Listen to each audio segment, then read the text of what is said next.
Hey guys, আমাৰ অসমৰ number 1 ইউটিউবৰ এইটো ফটো চাওক।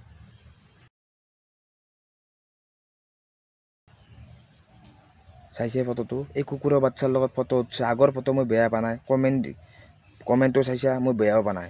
কিন্তু মিজোৰাম ঘূৰি আছে, টৰ্চৰ লাইটৰ এডভাৰটাইজ কৰি আছে। জুবিন দাৰ কাৰণে খালি মাজে মাজে কৈ আছে জয় জুবিন দা, জুবিন দা ন্যায় পায়, জাষ্টিছ ফৰ জুবিন দা। কিন্তু তেওঁ বৰ্তমান মিজোৰামত পইচা ইনকাম কৰি আছে। আৰু টৰ্চ লাইটৰ এডভাৰটাইজ কৰি আছে, ইনকামে কৰি আছে। তাৰমানে ডিম্পুই ক'ব নোৱাৰে বোলে ইউটিউবত এটা ভিডিঅ' বনাই বোলে জুবিন দাৰ কাৰণে আমি ন্যায়ৰ কাৰণে এখন আন্দোলন কৰোঁ, আহক ওলাই আহক, চবেই ৰাইজ ওলাই আহক।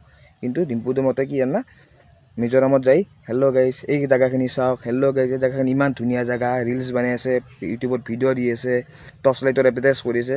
কিন্তু জুবিন দাৰ কাৰণে ইউটিউবত ভিডিঅ' দি ন্যায়ৰ কাৰণে ওলাই অহা নাই। খালি সেয়ে ভিডিঅ' বনাই আছে, টাকা ইনকাম কৰিব লাগিব।